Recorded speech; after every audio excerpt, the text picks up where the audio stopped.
Forget about it. I ain't doing nothing. We are out of here. Should I tilt it more towards you, Jason? No, I was going to say, Oh, why? We're good. Why do I look like I'm the star-centered feature of this? We're very far away too, but if you want it that way, that's. Oh, if you put it closer, then we. Yeah, when we You have to lose be like frame. on top of each other. Got it.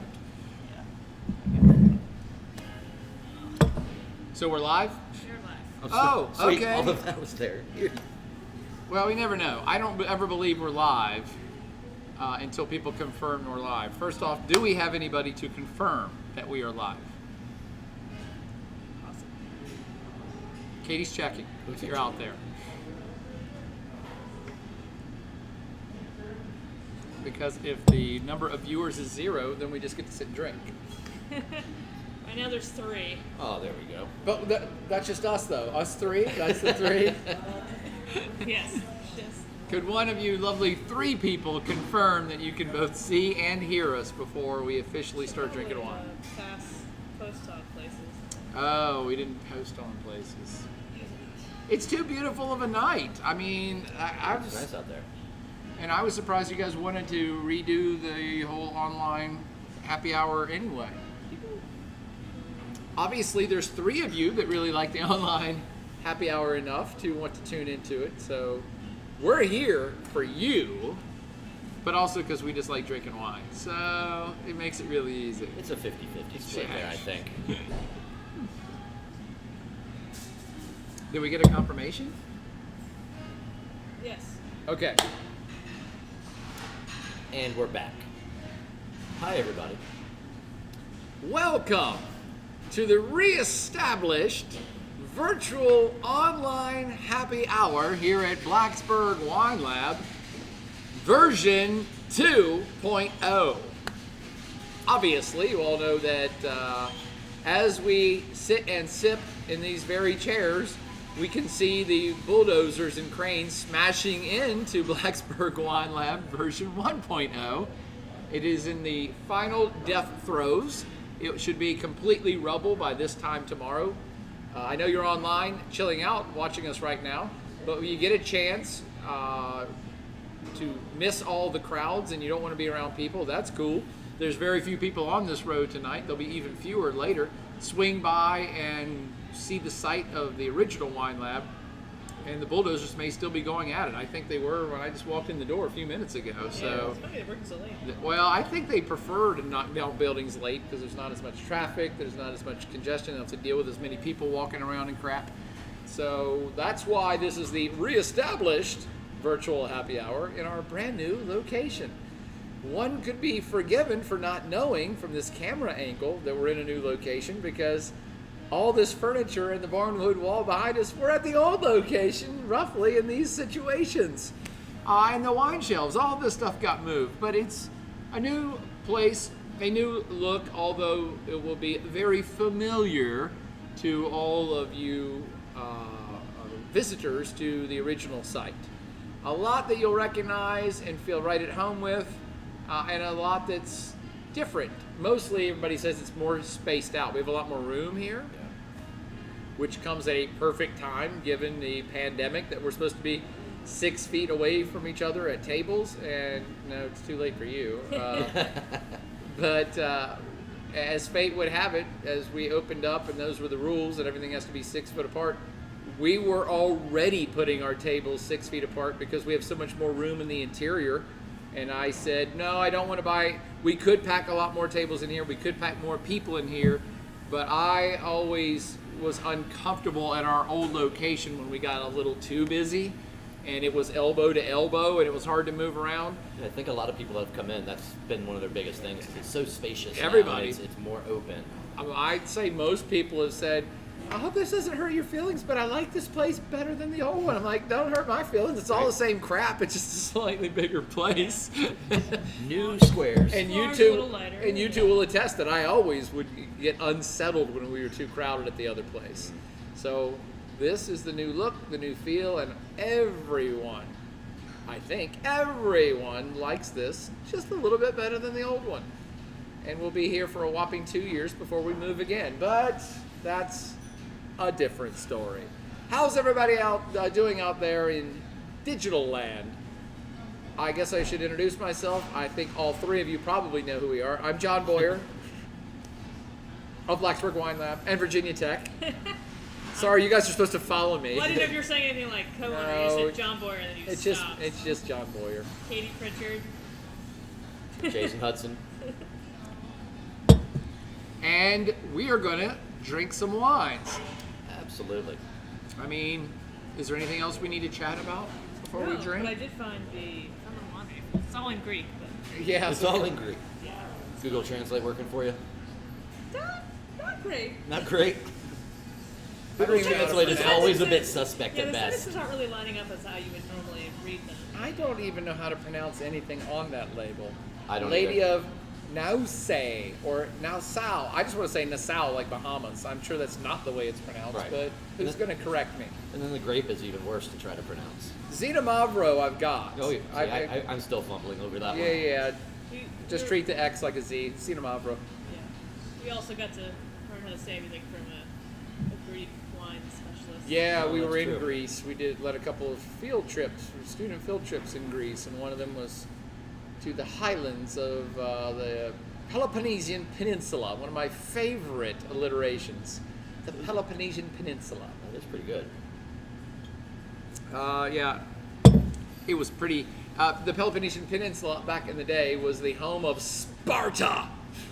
For those of you that have seen the movie The 300, that shit was actually real. I mean, the Spartans were. I don't know about the 300s.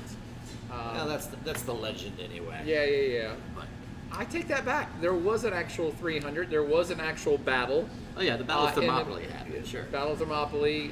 Was it called the Hell's Gate? Was the Hell's Gate the place? I think that sounds right. It was something Gate. It might have been Gates of Hell or Hell's Gate. But the 300 Spartans were defending from the Persian onslaught. That actually was a real battle in real life. And they really did lose it, but the Spartans losing that battle is what unified the greater Greek community to have a response to the Persians, which was ultimately their undoing. Why do I know these things? I don't know. All because we were trying to find out about this Greek wine that we'll be trying here in a few minutes. So while I pour a little bit of the first wine. Yeah, I'm trying to drink a water. Let's get this game on. So John chose 3 wines today, and I'll let him explain why. Did I have a reason? You did. You wanted The theme of it? what, your, Oh, yeah. the theme. Okay, sorry. Okay. I kept going. Katie has Just give me a little bit. Yes, ma'am.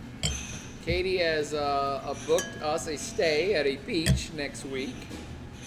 So I was just feeling in a beachy mood, looking forward to seeing the ocean. And it just occurred to me, especially because of this particular bottle, as I was thinking about the ocean and seeing it and the salt spray, I happened upon this bottle called Salt.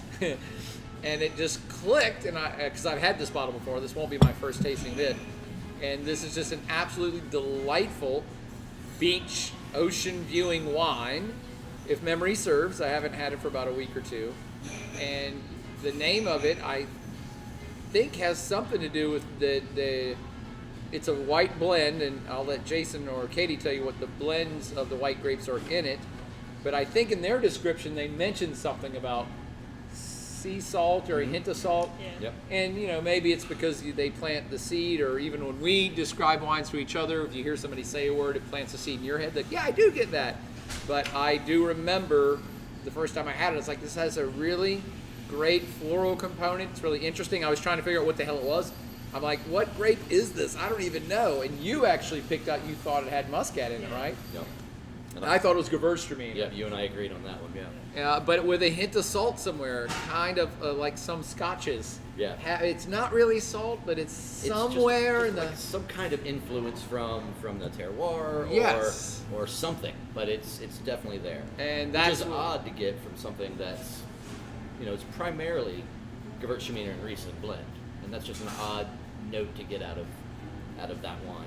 So there is Gewürztraminer in this. There is. Oh, It's okay. Gewürztraminer and Riesling with a little bit of muscat. With a little bit of muscat. Yep. And so anyway, the end of the theme story is, as soon as I thought ocean, then I saw salt, and I'm like, oh, let's get some coastal wines. Let's get some wines from coastal regions around planet Earth. And I just kind of walked around the store, and I had ordered this Wither Hills just at random because we featured New Zealand wines like a year ago. Yeah. It might have been month 2 or month 3 of us being open, and we've had Wither Hills, their rosé and their red, and I really liked it, and so I just randomly had ordered it. I'm like, Wither Hills, that's Marlborough. How close to the coast is this particular vineyard? And come to find out, yeah, you can see the water from the vineyards at Wither Hills. Lady of Nassau, actually, I'm not sure it's that close to the ocean, but It's almost on the ocean. but everything in Greece is next to the ocean. Right.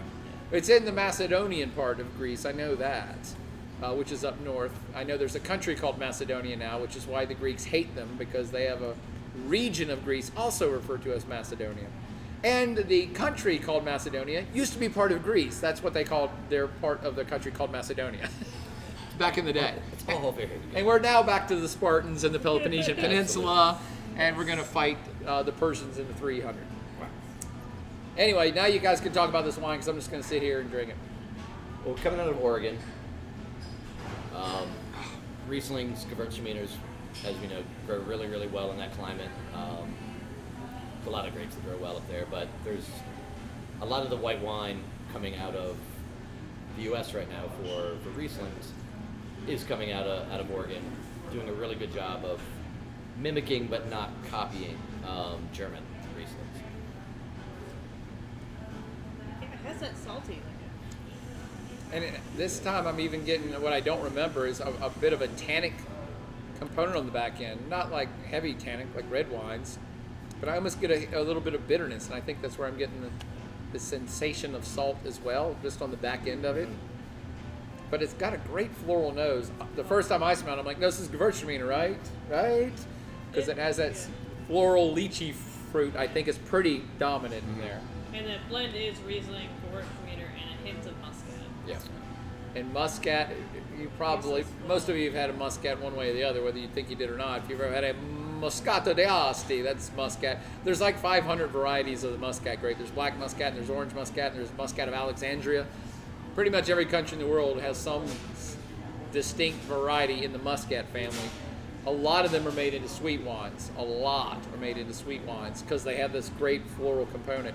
But all Muscats, whether sweet or dry, are made into dessert wine or just put into another wine, have very distinct floral notes, and this one pops out of there too.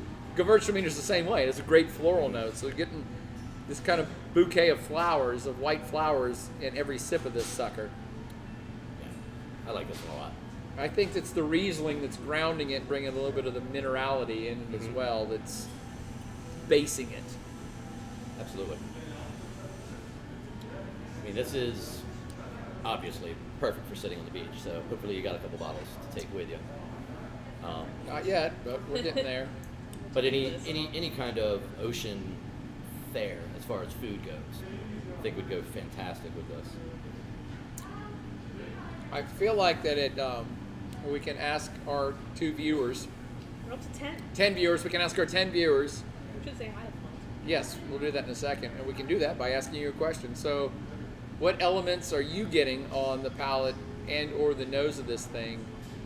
And do you think, here's the question for all 10 viewers, when you swallow this, do you think it's sweet? Do any of you think it's sweet, or do you think it's bone dry? Because this is a wine I'm willing to bet can go either way depending on people's palates. Not super sweet, but do you think it has some sweetness, or do you think it's completely dry? And now Katie will introduce you all in the chat room. Oh, I'm just so. Because I don't know. She's the one who can see all the information. She's got all the power. Yeah. We've got Sean and Matt, Sean and Matt, Marianne Worth, Cindy Cook, Mary Worth, Hokey Susan. Hokey Susan. He was supposed to come and be here this weekend, but the wedding they were coming for has been just slimmed down to family, so they're not direct. So, and then Lauren. Sorry we couldn't see you. Lauren Oganowski. I'm sorry, Laura. Oh, Laura. Laura O. I know Laura. She was asking, is it North Macedonia now for Greece, or I don't know how that works. Yeah, Greece was basically suing the country of Macedonia to change their name for the last 15 to 20 years.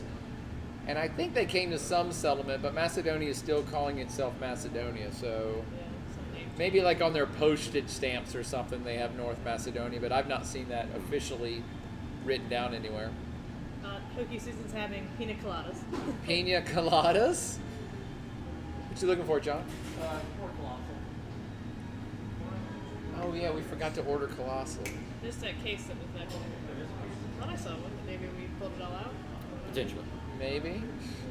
Were we pouring it by the glass? Yeah. Then yeah, it's probably already all out. Well, we're about ready to change it all up anyway. So. Yeah, well that's Blue Ridge, so we can order that for Friday delivery. Yep. But anyway, Little glimpse into the business life. back to Yes. Yes, they're getting a little bit of salt too. What's the dry sweet ratio of people thinking? Cindy tastes the salt. Marianne gets a little bit of musty smell, flowery, but not too sweet for her taste. not too sweet. Jeanette's saying there's more in the hallway. So Jeanette's listening for colossal. Jeanette. Susan gets notes of pineapple with her pina colada. So she's loving that. Brian is thinking Brian Hagen, they're here too, and they don't think it tastes too sweet. That's just it. You're saying it doesn't taste too sweet. I believe it's bone It doesn't- dry. She said it doesn't taste any sweetness. Okay. I only brought that up because I'm always curious about what I call the fantastic floral white wines. And those wines, and Gewürztraminier's one, Riesling can be one, although it's usually pretty reserved. Viognier is a floral wine. All Muscats are floral wines. These are all wines that give off significant aroma. So before you even taste it, you get a lot of what I call flowery perfuming. And so as I'm sipping this wine, I'm getting a back end of perfume as it's going down. And I just wondered if anybody interprets that as a sweetness, sweet. because the brain wants to trick you all the time. And if you smell honey and you're like, then your palate expects to taste something sweet. Yep. If you smell a candy smell, then your palate's saying, yes, this is sweet, even if it's not. And so I think that this has such a great unctuous perfume on it that it could be mistaken for having some sweetness, which I don't believe it does. I could be wrong. Maybe there's some residual, but I think it's all the way bone dry. Maybe a little bit. I think also knowing, before you have a sip, knowing that it has Riesling in it, your brain automatically assumes there's going to be some sweetness in there as well. J. John Hall. Jeanette said, just kidding. We only have 2 in the inventory. She just texted me and was like, just kidding. Jeanette, you're off work. Just relax, all right? Just relax and sip some wine. Drink your wine. For some reason, I really want to pair this to sound strange with pound cake and like a strawberry dessert. Like I want the floral to go with like something like nothing powering. I want it to be like this. This seems weird.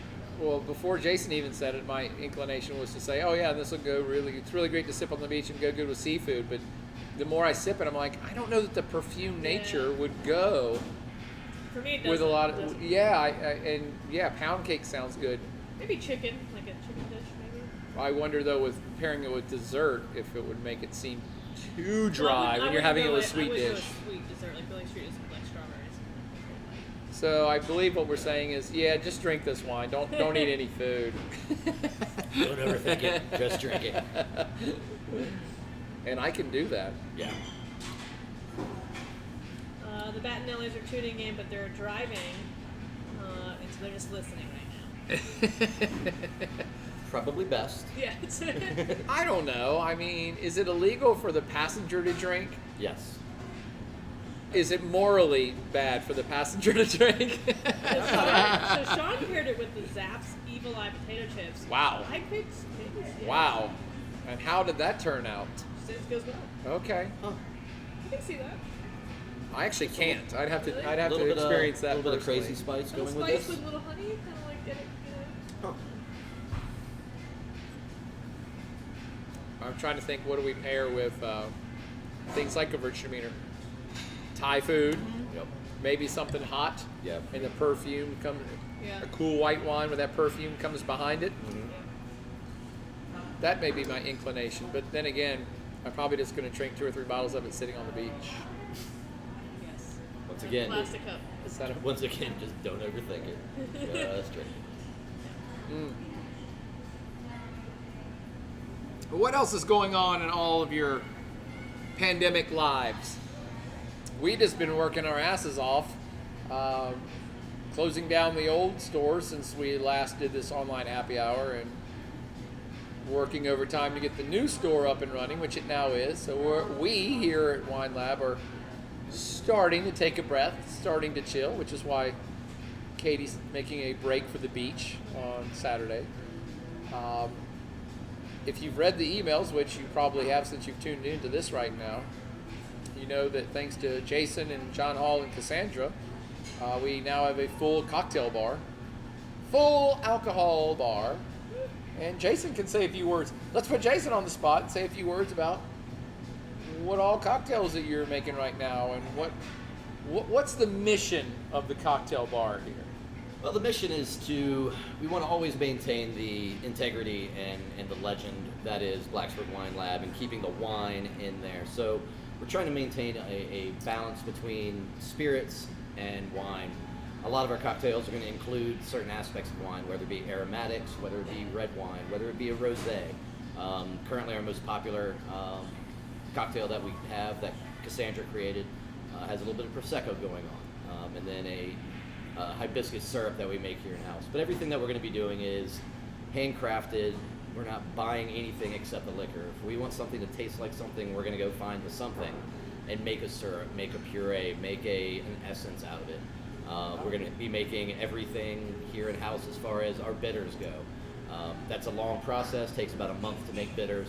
So we're a few weeks out left on that, but we have a lot of great ideas. A lot of you know John Hall from his time here. He's incredibly creative with his flavor profiles. Cassandra has a palate like none other, and I know whiskey. I've got a pretty good cocktail background myself. A lot of my focus over the last couple years, those of you that know me, has been whiskey. We have a very, very high-end and eclectic whiskey collection that's only going to keep growing as much as Virginia ABC allows us to, meaning Virginia doesn't have access to a lot of those special whiskeys that you might hear about or see online or read in a magazine.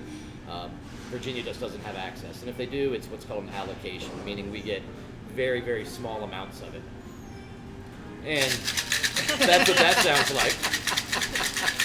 Say hello, John Hall. So that's a sound that we're getting much more used to here around the Wine Lab. But we're going to be, in addition to some of our educational courses and our things like our virtual happy hour with wine, we will be starting up a whiskey club as well. So if you're interested in participating, just get with myself or John or any of the bartenders, and we will be able to get some information out to you if you're ready to do that when we're about ready to do that. It's exciting. It's new, it's different, it's the shiny new toy. But like I said, the most important thing is to maintain that balance between what started this place. And this is just a new augmentation. For those of you that came in and you liked wine, but maybe you really wanted a whiskey while you were hanging out with the wife or the girlfriend or the boyfriend, and you might have wanted a whiskey. Now you have that option. So it's really just about providing a lot of different options for anybody and everybody here in Blacksburg. So it's going to be a very different experience than any other bar in town, I can tell you that. I think it already is, yeah, because one of the things when we were powwowing about what all liquors they were going to buy to stock the bar, my only words of advice were, whatever the top shelf liquor is in every other bar in this town, that will be our rail. That's where we start. Everybody else's top shelf is our bottom shelf, and we'll start working up from there. So Jason can tell you about some of our rail liquors, as well as maybe some of our higher end alcohols that folks might be interested in. Absolutely. And I'm putting that out there for the awesome 10 people that are tuned into this, because we want to hear from you all as well. Is there a certain brand or a certain great bizarro cocktail you'd like to see, or a particular brand of gin or whiskey that you think we should have here because you would come and consume it? And before Sean and Matt even chime in, I already requested green Chartreuse, so It's behind the bar now. it's already behind the bar. It's got not that. as good as your green Chartreuse, all right, Matt, Sean? We didn't go to France and pick it up and hand carry it back. Although I should ask Jason and John Hall with that. All right, I mean, John, we got to go to France.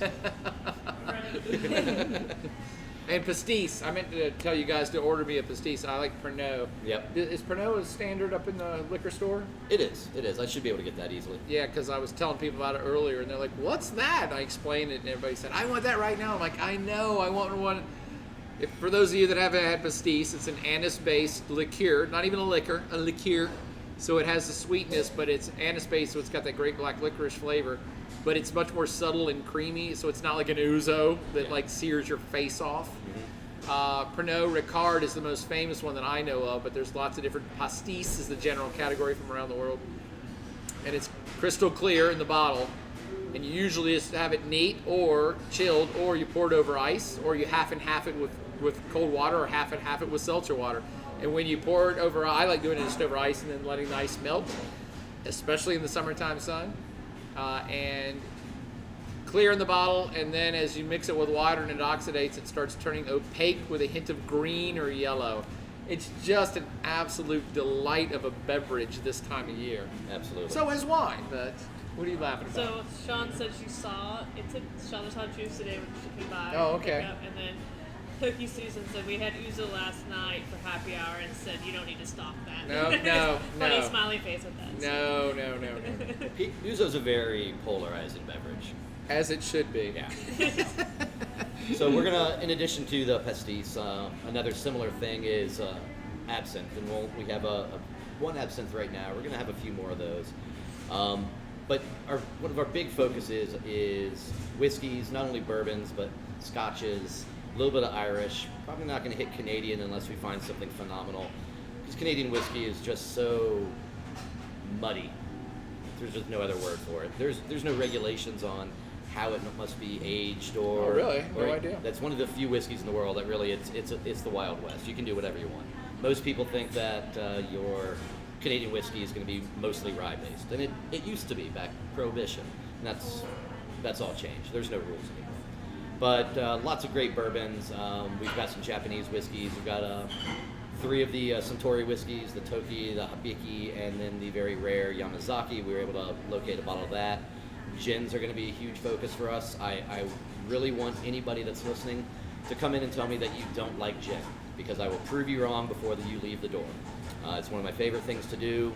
Gin is another polarizing beverage, but there's a lot of different styles out there, and currently we have 5 phenomenal styles that really exhibit the various differences that you can experience with gin, and it's only going to get bigger. Yeah, I mean, I know you're going to do the whiskey club, but I'm already thinking that maybe we start to think about a once a month feature of like a gin flight with an educational, Absolutely. an hour-long educational thing about we taste a bunch of gins, and then we taste a bunch of vodkas, now we taste a bunch of pastis. Absolutely.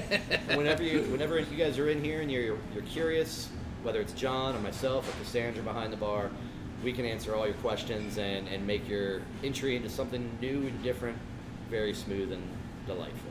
How many of you all would actually come to something like that, though? I know we're a wine lab, so we have so many wines all the time that we feature. You know, we try to feature new wines, and we feature our regional specialty, and we have flights. But we really haven't even gotten into doing a lot of wine education, which we're going to start working on this year, too.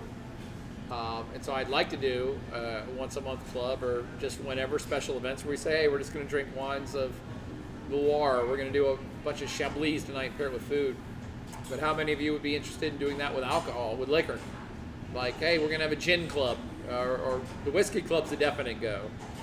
And I still want to start a heavy hitters wine club where we try super expensive crap.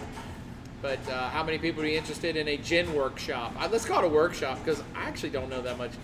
I teach classes on this stuff, so I can crank out a lecture on gin, but that doesn't mean I know the nuances when I actually am tasting it and things of that nature.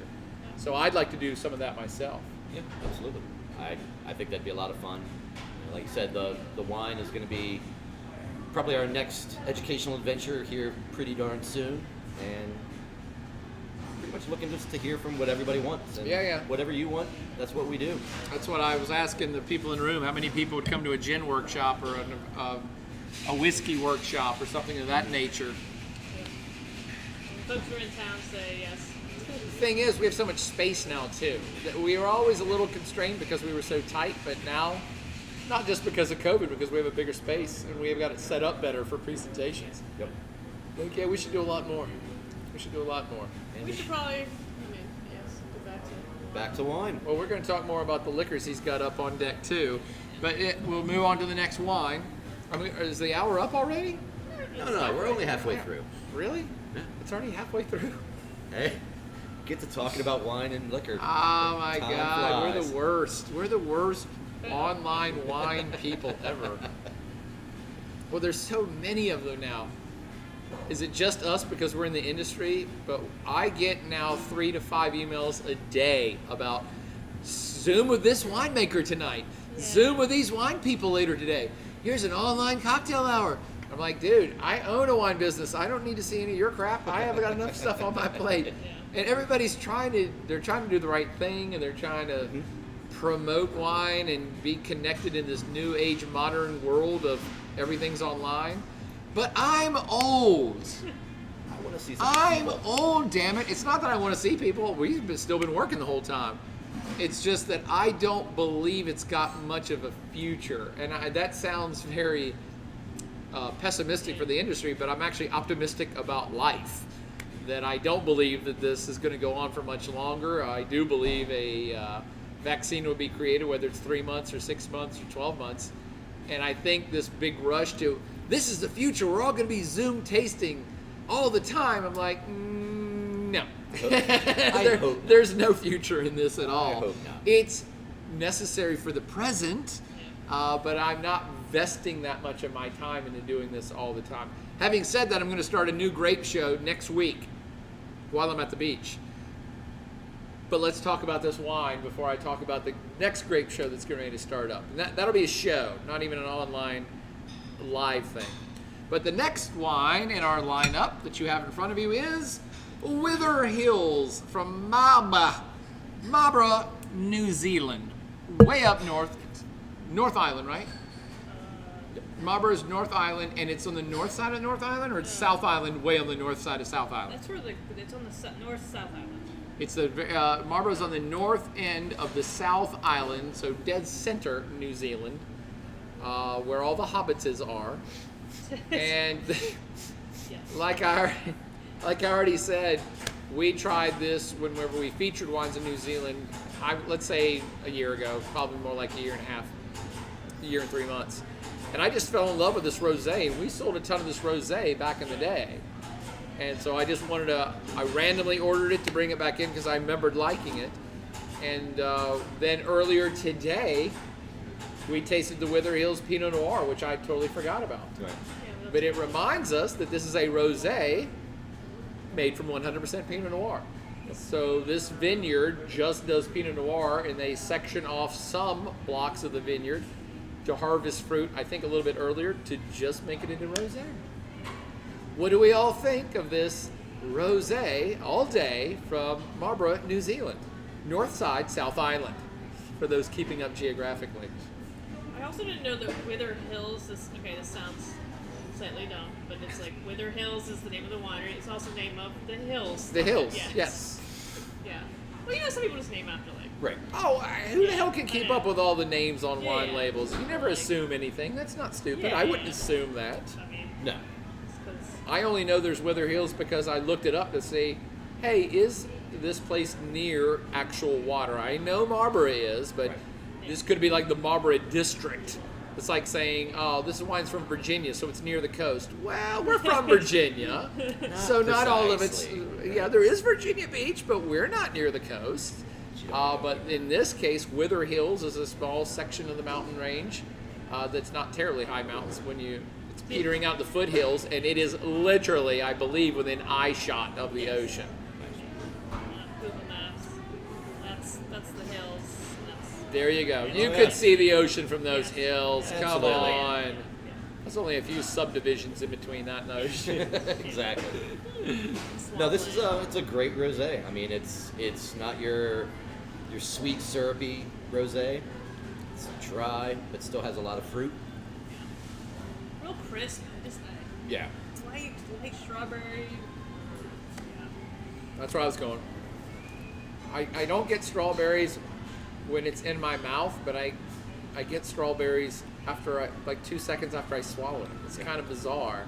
Because I always look for it. I'm like, The essence of strawberry. yeah, kind of like I'm getting on the salt wine, big salt. I didn't get much of that perfume until it's already gone. Then it's coming back up as perfume. This comes back up on me as strawberries, and I like that. Yeah. It's in my nasal cavity. It's all up in It's the all- nasal it's all cavity. up right in y'all. The strawberries up there. A nice strawberry bouquet. But I'm not even sure that I can pick out a whole lot of other descriptors. No. I get good strawberry, and I like it.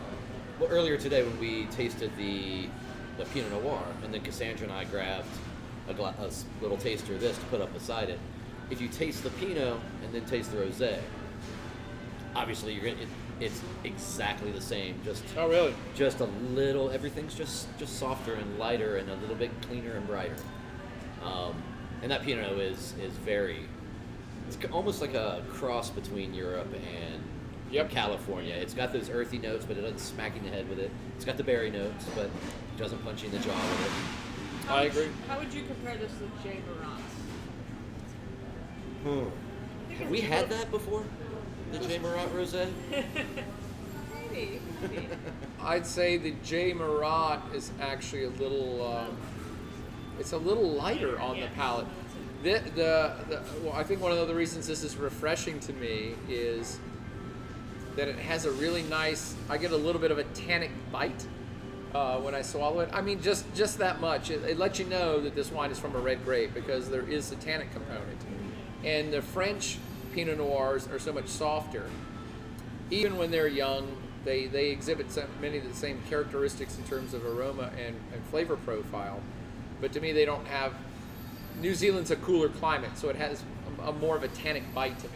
More of a herbal green tannic bite on the New Zealand Pinot Noirs, and I get that on the very, very back palate of this one. And the J. Loire is just like, nope, this is just easy. I don't get that kind of kickback. I like both. I love both wines, by the way, but for different reasons. Yeah. I mean, does anybody else besides me get just a little bit of a tinge? Yeah. It's sitting in your throat right there after you drink this wine. Yeah. Just a little. Just a little something. Yeah, a little something, something. Absolutely. And I only call the J. Marat a lighter one because I don't get that Right. slight tannic bite on the finish of I it. think the Marat has a little bit more fruit than this one does. And that. Just a little bit. It's not a fruity rosé whatsoever, but I think it has more expression of that than this one does. But this is great. I really enjoy it. I'm searching for other descriptors besides light strawberry, but again, I got nothing. Are those folks waiting to sit? Because we know those folks. Yeah. I think they're debating what's... John Hall is looking for a table for him outside. Oh, they went outside. We're full outside? That's impossible. Well, look at that. We're full outside, everybody. Make your reservations now. We can't be full outside. Or maybe just cleaning something up. There they're cleaning. Yep. Yeah, they're fine. They're saying wild strawberries and fresh raspberry. Sure. Absolutely. I don't get the raspberry, but... Oh, that's what their website Yes, says. Yeah, I don't think it's any fruit that's quite that overt. Which brings me to our next show that I want to launch very soon. And maybe I've already spoke about this in other happy hours. But I'm really getting motivated. Now that we have this bar up and running and we can walk, Less we stress as in and- yeah, not having to deal with we as in me and Katie can walk away for a little bit and work on other creative ventures because all these good people can run it and run it better than if I'm here. Our staff is phenomenal. You know how lucky we are? Oh my god. Pretty damn good. Well, you're included in that. Oh shit, that's right. Our staff, we have the best staff in town. If only we could get customers in here. Damn it. Maybe someday. Someday when all the COVIDs are gone away. But we can now step away to work on other creative ventures. And I've had this splinter in my mind for some time to create a show online called One Grape, Three Ways. And every show will be, I don't know, 15 minutes to 30 minutes. Katie will laugh because she knows I don't do anything in under 30 minutes. Wait, Yeah, no, fill in your own joke there. The thing is, they're all appropriate. They're all your jokes are appropriate. But I can't start talking, and it'd be less than 20 minutes. But I'm going to try. But I want to choose one grape per episode and just say, hey, I'm going to talk about Pinot Noir, but I want to do Pinot Noir 3 ways. And the obvious ones for Pinot Noir be like, hey, let's have a classic Burgundian Pinot Noir. Let's have a New Zealand Pinot Noir. And let's have a Oregon Pinot Noir. That's one grape. Those are 3 wildly different wines. And I say that sight unseen. I just named 3 countries / wine regions. But you could blind give them to me. You'd just be like, go, anybody blind taste me. Go pick any true Burgundy. Go pick any wine from Oregon. Go pick any Pinot Noir from New Zealand. I'd bet pretty heavily on myself, or really any of us 3, and lots of other people I know, that you'd be able to pick out that country just like that. Yep. Genetically, it's exactly the same grape. But it all comes down to terroir. So when you grow the same grape in 3 wildly different places, it will make 3 wildly different expressions. And then, of course, you have the winemaker inputs that winemakers can also then influence how they want to make that wine. I actually count winemaker influence as part of terroir. So I think it'll be an interesting concept. I think it will be a good show if I can crank out like 200 or 300 episodes of it. Because I'll revisit the same grapes. Pinot Noir I could do 10 times. Yep. I can do 30 Pinot Noirs right now from every country on planet Earth. But what do y'all think about that idea? I think it'd be fun. Oh, well, thank you so much. Oh, it's your first foray into the interior? I've been to the other one, but never been here. There's hints of the familiar, right? Yeah. There's lots of things look the A same. lot bigger. It's a lot bigger. Wow. And so when do you think you'll get to go back? 2 years. Start the so you're countdown. here for 2 years. Oh, Start the clock. We got 2 years of planning. This is fine though. This is good. Thank you so much. When it's cold, we'll come back inside. There you There you go. I think we need a big ass fake fireplace right there. I think that'd be a nice touch. Or 2 fake fireplaces in the middle of the room. Back to back. Back to back. Because everybody likes fire, even if it's fake. It's true. That's true. Fire is one of those things, you like it real, but you'll take it fake. Well, it's one of those. There's a few of those too. But fire is just one of those primal things. That's what I'm saying. Everyone loves sitting around a fire outside. We'll take fire any way we get it. Absolutely. There you go. That's the question for the audience. What other things are really great live, but you love it so much you'll take it fake? I would say music isn't fake, but it's way great. It's much better live. Or See, can be better. I prefer recorded music over live. Well, I would come listen to Matt play music live. If I'm that close to the musician, then yes, live. Yeah. But have you ever been to a concert where they played your favorite song and you're like, oh, that's not how it is exactly on the tape? That's not how that's not how it is in my head. I hate when they really diverge away from the original. Exactly. Small little things. You extend out the solos. You change up the ending a little bit, whatever. But when you start just really messing with the song that I love, I don't like you as much then. That's what I'm saying. Oh, no live music. Anything from the chat room? Oh, this is a great answer. Happy hour. Happy hour. Sean put that in there. That's a good one. Yeah. Agreed. You'll take it fake. Better live. It's much better live. We're kind of live, but now we're back to the recorded music thing. It's like, yeah. I think it's kind of like a takeout too. It's like depending on the place, like fine dining. I'm like, yeah, I'd rather be in the restaurant eating this food there than taking it home. I don't ever want to take a steak for takeout. No. That's just not a thing. That I sounds ever would terrible. do. What a horrible idea. Every time I see commercials on TV and they're like, hey, come in and get your 12-ounce sirloin, blah, blah, blah. I'm like, no, I'm not doing that. I'm always confused. Ever, under any circumstances. Our neighbor gets gets Outback Steakhouse delivered. And that always confuses me slightly. By the time it leaves that Outback and gets to where you live, Yeah, I'm like, that's like 20 you have to minutes. order it blue to get it medium rare by the time you're home. And then it's just dry and half lukewarm. I don't want It that. seems a little odd. I didn't even know this was happening. There should be a law against that. All right. You can't have that. Just pretend like you didn't hear us. And You can't go back, have that. Go back to where you were before you knew this information. Oh, that's terrible. What a terrible, terrible thing. I'm gonna show. Realize we didn't I should show this label. This one's pretty cool. Oh, it's a great label. Yeah. Which is always a terrible thing to say about a wine. That's like saying, "Oh, that's a pretty girl." I mean, yes, but there's some soul. There's some soul in there Yeah. too. It's not the main descriptor. Exactly. Pretty label doesn't mean there's something in there. But this is I don't know. I think I've had this on the shelf since we opened up. Since we featured Greek Yeah, wines. like we did. We kind of fell in love with this wine, and it is sold really well. People that get this wine tend to go back and get it again. And it's the only thing I know about it, it's the Xenomarvo grape. Is it Marvo or Mavro? Mavro. Xenomavro. And it is a very distinct grape of Greece, which Greece has 100 of. So anytime you want to try a new grape, They have like thousands of them. yeah, anytime you want to try a grape you've never had before, just go get any Greek wine because they have so many you've never heard of.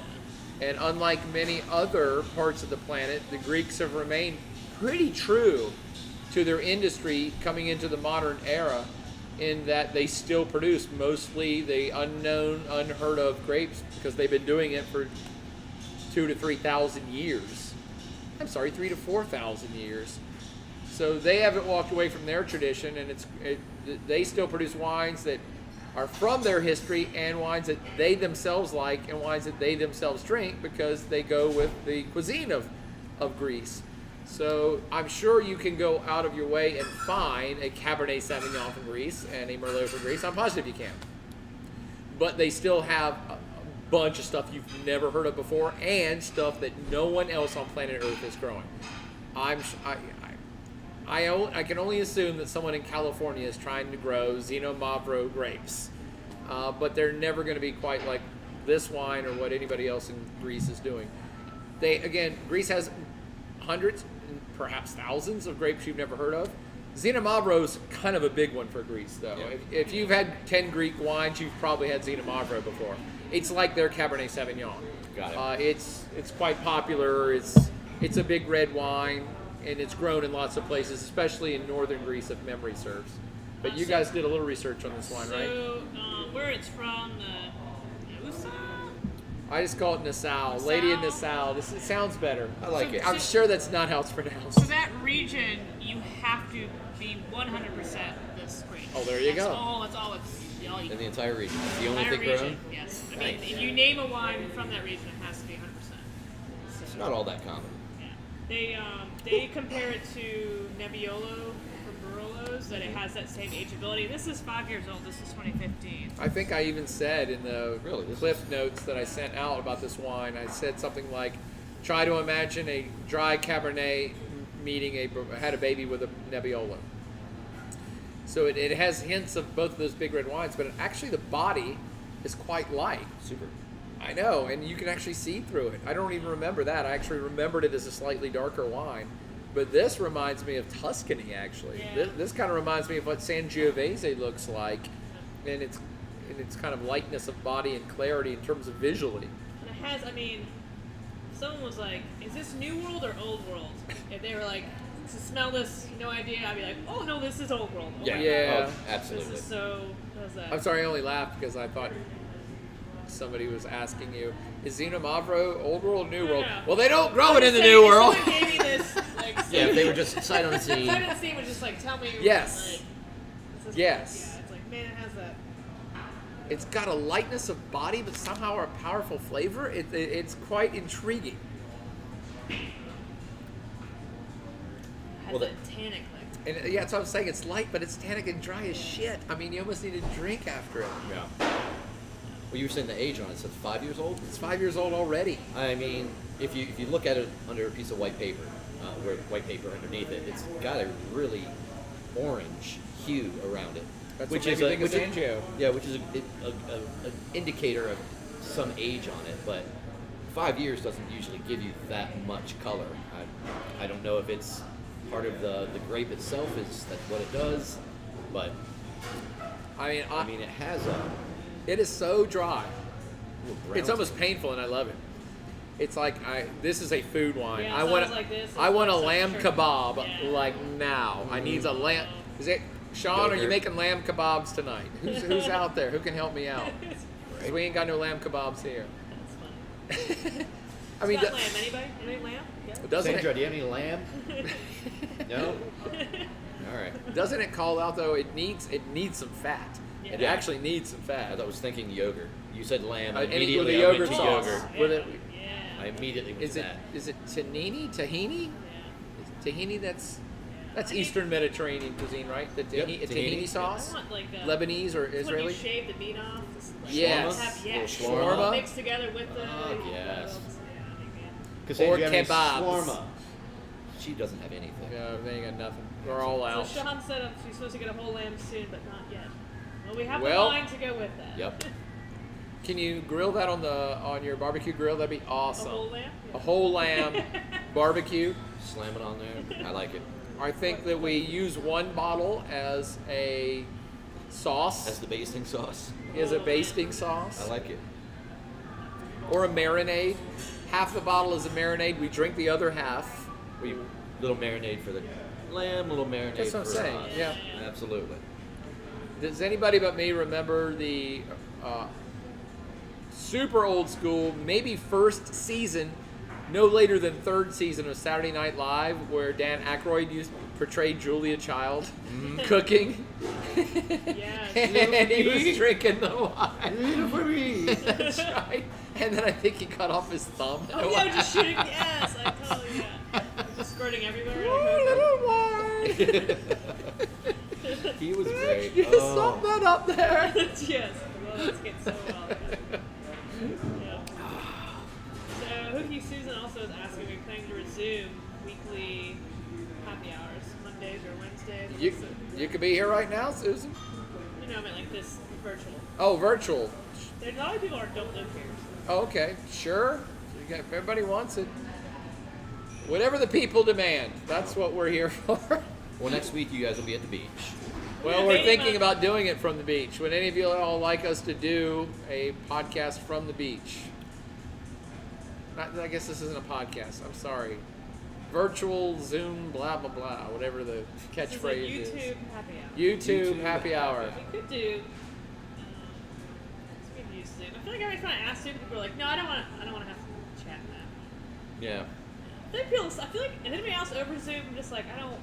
I was over Zoom and I've never even used it, and I was over it as they kept mentioning it. Like, nope. We never even described this wine though. Oh yeah. That's true. It's actually hard. I'm having trouble putting words on this. Well, like you said, I mean, it doesn't have a lot of body. Grab a glass, John. I'll tell us what you think of this wine. Cassandra, we need your palate. Oh, she's helping people. Oh, she's always helping customers. It's God. working. What is I this know. thing? Ugh. Like you said, it's got a light body. It fills your mouth with fruit right away, and then it just changes. So this is going to sound terrible, but whenever my initial impressions of this, every time I put it to my nose, is it almost smells like an oxidized red wine, but I know it's not. It has this just on the borderline. It's getting oxidized. It's starting to go a little pruny, but it's not. But I just kind of get it, and then I kind of get that little bit of a sear that you get with a Got your glass. high alcohol product. And I don't even think it's that high alcohol. So Zena Marvo, have you ever heard it called the Greek Barolo? The Greek That's what we just were Barolo. talking about. Yeah. See, and it's so funny. We already compared it to Nebbiolo, and I compared it to Sangiovese. So all of us are like, it's kind of a. Oh, you have to move the camera There we to get go. John There we go. Hall. We got Oh him no, all. John Hall's We're he has to good? lean in. He's got to lean in. There we go. I can move more. Good. All COVID rules are off now. That's now right. we're all sick. Not like we haven't spent the last couple of months. Just We have been together every single day every for 2 day. months.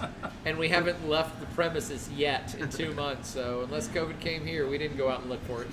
Well, cheers. Oh, salute. Oh yeah. Bottom tier. Bottom tier. Oh, that's I'm trying right. to introduce this as the new way. That's the new way? It's the new way. God, catch on. But I get this slight hint of almost exactly between red and black licorice. So it's almost anise, but it's almost cherry, but it's not either. Yeah. It's almost Robitussin. It's almost several things, but I can't put my finger on any one exact thing. And Cranberries. I think that dry tannic component on the back end makes you cranberry.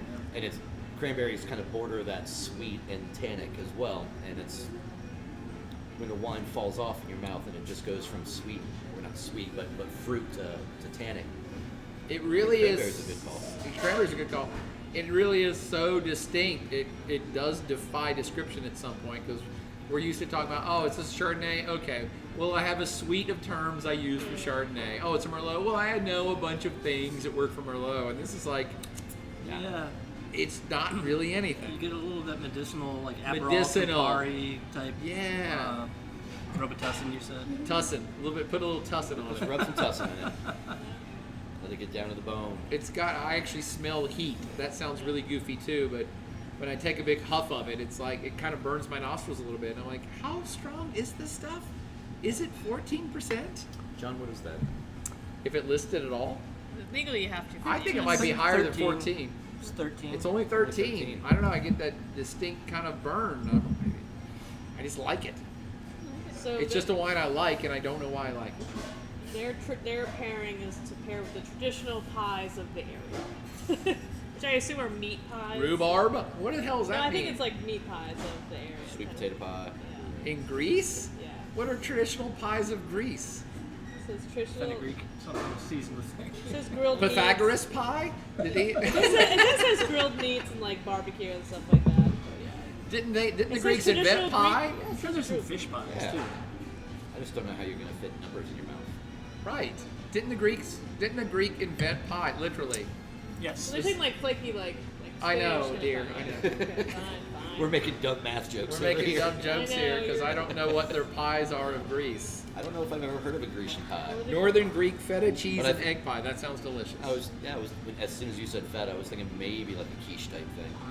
A spinach quiche I would do with this wine. If we have one, it'd probably be pretty good. Well, now I want to eat that. What'd you tell me that for? Oh, sorry. Sean also said hi to you too. So she said big hugs. Sean and Matt said hello. Hello. Well, what does everybody in the chat room think about this wine now that we have not really waxed poetic? Haven't done Sean anything loves to it. help Ryan loves it. I haven't heard from Cindy, but I don't think reds are her favorites. Yeah, well, the nice lady that was actually in here, She did not like it. she hated it. Yeah, she's like, oh, I love the first two. I hated that one. I'm like, if I was sitting out in the sun, I'm not sure this would be my go-to wine because it Yeah. makes me need to drink more. I think this is a food wine, which is bizarre for how light it is. It begs to me that you could sit and sip this, but it's like, no, you're going to need something to stand up to this thing. you. Absolutely. Leather, yeah. Some dripping. Yeah. I get leather. I definitely do leather. A little, tiny little funk like this. Yep. And Chase brought up Nebbiolo, and you said it was a Barolo. But Back to the salt mines. the back end I Back get to to the this is salt like mines. I'm sticking with my Sangiovese back end. It has that bit of acidic, that kind of acidic tart that Cassandra called cranberry. I'm like, yeah. That's I like aged Sangioveses. They're a little softer than this, but they Yeah. have a lot of the same elements on them. Absolutely. Sean liked all three of the wines. Thank you, All Sean. three were new. There you He go. said this one also goes well with the Evil Eye potatoes. See, I think Sean just likes Evil Eye potato So chips. there's a predilection there that doesn't matter what we throw at you. So You're gonna Sean, dig next is green chartreuse and Evil Eye potato chips pairing. Let us know how that goes. it. Guarantee you that's And after not that, straight ouzo and Evil Eye potato chips. And if you think all of them go with Evil Eye potato chips, we might have an error in our research. Yep. Evil I- Eye goes with everything. I think we need a control group in Sean's research. Did they ever do like, did they take potato chips and like coat like fish or chicken with it? That's Evil Eyes. Oh, Like yeah. potato chip like coated, like you break them up and then like coat. Oh, make basically a breadcrumb out of them and put Yeah. it on a chicken, and deep fry it. Yeah, Oh, I think some fried chicken with that would be awesome. I think any products Voodoo. from Oh, Voodoo. yeah. What's the company name? It's Utz, but it's Voodoo line. The Voodoo line. I think any of the Voodoo line would make a perfect breading for any meat once you fry it. Yeah. It can only get better. I'm gonna have to do that. You wouldn't even need to season the meat. You just No. you use the potato chip as the seasoning. Absolutely. What's that? That's what I was Zaps. for. You're right. Yeah. I was thought like, that was a "Voodoo?" name. I was like, I can't remember, but they're from Utz. But Zaps is original, and then Utz bought them out. That has to be the way that works. Big companies are never innovative and creative. They buy other companies that are. Sure. And Zaps is Louisiana based, and that's why they have all the crazy Yeah, flavors. Gator Tater. Gator Tater's one of them. Crawdad. Wow. Yeah. Those Gator Tater ones, that just beats you over the head with a pickle. What's the Yeah. Crawdad one called? Crawdad So looking Crumblies or something like that. And I haven't had that one. one of them is Super Dill, They right? have spicy Cajun craw tater. Spicy Cajun Crawl Tater is another one of the Zaps line. That's Let's what they list used off to the call me other in high ones. school. That's not like the really. This is the fun. one I want to try though, the Cajun Dill Gator That's Tater. what we have. Oh, we've got those. Oh, then I want to try the potato salt and vinegar. I haven't had those yet, Yeah. I imagine Spicy that's a- Cajun craw taters. I haven't had that one. and I haven't had I the imagine jalapeno. Their salt and vinegar is going to be Evil pretty Eye, aggressive. Voodoo. Evil Eye we've done. Just a regular. Regular? Who the hell wants regular? I know. The Evil Eye is a brand new one, and Voodoo is always a good name too. And now we're devolving The into mesquite. chips. I know. Oh, we got to get the mesquite barbecue from those guys. That has to be salty I crack. feel like the Voodoo is just a mix of all the flavors, but I don't know. Yeah, We're it's kind of pretty like sure- it's the the little lollipops you get from the bank, the Dum Dums. Yeah. You know what the mystery flavor is? Mystery flavor. It's all mixed together. Well, no, it's when they change from one flavor to the next in the bin. Whatever is Yeah, yeah, yeah. residual in there. Yeah. That's The that first becomes- batch. The first batch is mystery The flavor. mix. It's the wash that taste out of your mouth flavor. I think the voodoo of the Zaps line is everything they sweep up off the floor Yeah, every night everything that and comes then through put the that in catch a bag. tray. Exactly.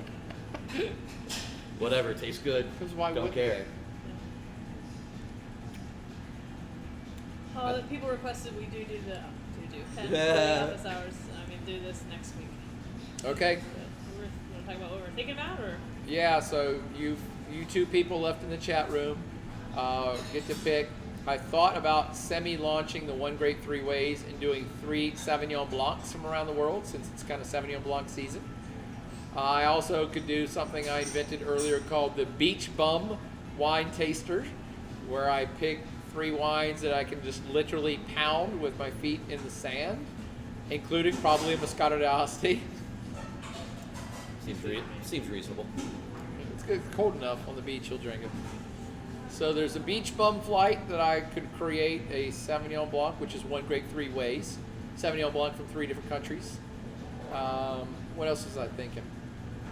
So many of the things that I like to drink on the beach, we already have tried, like the Vino Petulant. I think we got to take some of that down there. What other ideas do you all have? You two, any ideas of what to do next week? I mean, I think you just need to find something that's going to make you smile while you're on the beach.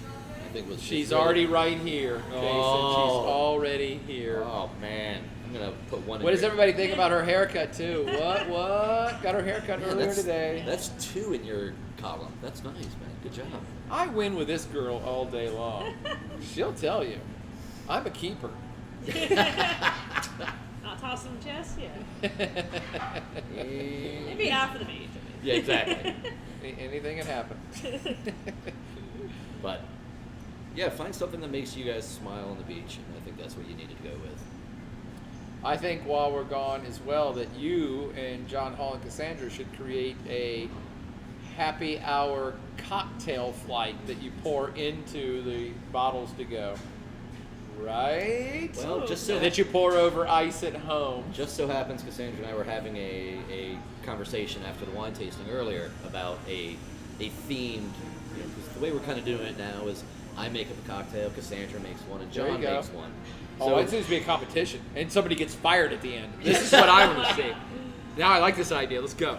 Tell us about it. Well, so Cassandra made, we did the same thing with our current cocktail menu. I made one, Cassandra made one, and John made one. Cassandra is currently kicking our ass, That's what I hear. as we knew that she would. But we were thinking about a melon, I think honeydew, cantaloupe. Oh, you'll have to use the same ingredients. Well, Oh, the- like the- Top Chef for cocktails. We just invented the future. Oh my God. So that's what we're going to do. So we will get started on that, and we will have that finalized by, what day of the week are you thinking about doing this next week? Probably same time. Wednesday? Wednesday? Yeah, a week from today. Absolutely. So we'll have, by Sunday afternoon, by end of brunch on Sunday, for both of you that are still listening, we will have, still at 10? And they all have most of them have multiples with listening. So Nice. Up to actual 20 So we will also provide not only what the cocktails are, but the recipes, and we'll get that put on the website. For those of you that don't live in town that can't pick up a cocktail, we'll provide the recipe for you, and that way, if you have the ingredients home, you can replicate what we're doing, and we can all have a big bunch of fun with it. Yeah, I like the idea of pre-made cocktails in those flasks, though. That Yeah, you then, absolutely. with directions of pour this over ice, or pour this over crushed ice, Absolutely. or Yeah, we can do pour that. this in with Yeah. soda water. Mhm. Yeah, Kind of fun too. that'd be cool Absolutely. as shit. So That's what we do here. Cool as shit.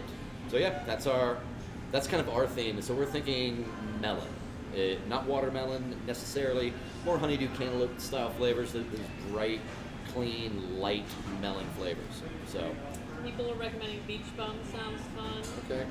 Also, a flight that you could buy at a beach grocery store, but that means no one else can really participate with us if they are in town. Kimberly said Arnez, Pinot Grigio. Beach bun once- also sounds fun. Watermelon and prosecco. You can always do beach foods. beach Yeah, but everything. we're not, just so everybody feels safer when me and Katie get back, we're actually not going to go to any restaurants. We're not going out anywhere. We're only going to go to open air seafood markets and produce markets to buy stuff to just make on the beach. We're not, I actually think we'll interact less with humans while we're down there in a packed Yeah. area than we do now. I want to go Cool. beach house. That's it. That sounds amazing. That's it. I'm glad you guys got to get out of here. You've been working incredibly hard through all of this. And Oh, you're way too full of shit. But no, thank no, you. no, no. Everybody knows it's true, but you guys deserve this time away, and hope you have a great time. I have a question. So Sean asked, Yeah. cocktails you can mix in bulk and keep in your freezer. Is that something that's And keep in your freezer that you can then take out and well, I don't know, is that you're not Sure. going to be able to actually freeze something. yes, That's If the you whole have point. alcohol into it, you can get it depending on what your ratios are and what it's made out of. You can create sort of a slushy. It'll never completely Yeah. freeze because alcohol just doesn't do that. yeah. But you can definitely have. I mean, one of the things we're talking about doing is, a frozen ice cube that your flavor's coming out of the ice cube, and then you just pour liquor right on top of that. As it melts, it's an ever evolving cocktail. But there's a lot of different things you can do. If you want to do something freezer style like that, I just recommend keeping your spirit separate when it's time to freeze. Yeah. Yeah. So like make your mixer, freeze that, and then just add the. Yeah. Or if you're fastidious and really want to keep track of it, every 20 minutes or so, go in and shake it up a little bit. And what's that? It's just going to break up the ice crystals and never allow it to really become frozen solid. And if you have alcohol in there, you'll end up getting almost a slurpy, slushy style. It won't be exact, but it'll have a bunch of fractured ice crystals in there versus a frozen brick. My question is, should we get that margarita? Think about getting that Jimmy Buffett Margaritaville maker. The big old It's blender, apparently pretty Yeah. awesome. It's highly regarded by I don't want a common slushy folk machine. and bartenders. No, we're not doing a slushy machine. Those things are death. No. They're COVID breeders. Oh, it's all bacteria. These seem pretty. I'm just really surprised that no one's gotten sick. Like hundreds of people have not gotten sick from a Slurpee machine at any Mexican restaurant. Oh. Because everyone who works in the restaurant industry says those things are gross, filthy, but I've never heard I think the of a alcohol- mass infection. I think the alcohol kills it. Yeah, there's way more sugar than alcohol. That's the Yeah. problem. You end up with weird yeast growths, and at least the cold kind of sometimes will help that out as Yeah. well. But they're still just They're just gross. No thanks.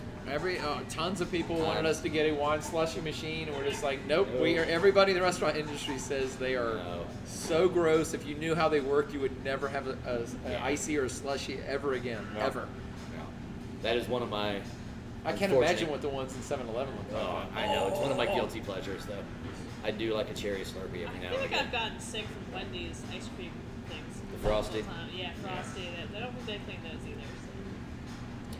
I'm sure they try to clean it, but it's a bacterial breeding ground. It's True. its job is to be a bacterial breeding ground. Now, talking about frozen, you just said the frosting machine. If you are lucky enough to have a really nice gelato machine at your house, I don't know if they do, you can turn that into alcohol into a soft frozen confection. But you really have to have a good gelato machine because it's all about how it works and how cold it gets. And just a normal ice cream machine won't work. But so if you ever in Italy and you find a deal on a phenomenal gelato machine, bring it back. We'll make some gelato cocktails. Well, I know it's not gelato, but John Gaskins in the kitchen has told me earlier that for our Friday special, he's made chocolate avocado pudding. I tried it. It's really good. Interesting. Yeah. I guess John Gaskins, when does the chocolate avocado pudding go on the menu? Friday? Friday it is. Okay. Oh. John told us it's National Chocolate Pudding Day. You gotta celebrate, you know. Everything's got a day. So Friday, if we can have that to go. Pudding to go. So Sean was saying her favorite is a modern royal that she mixes and keeps in the freezer, gin, citrus juices, and then tops with prosecco when serving. Sounds good. It's called a Modern Royale. Yeah, because you're a Kir Royale. Kir Royale, yeah. So that's just a little new take on it. I like that. That's neat. One of the things we're coming up with, making frozen squares of whatever flavor we're looking for. So say in this week a cantaloupe, but we're adding a little bit of agar into it. And it doesn't allow the ice to fully set, so it turns into like a gelatin. Yeah. So you end up with your ice being a very cold thing that will hold its shape and body until you're done with your cocktail. And then you got a snack at the end.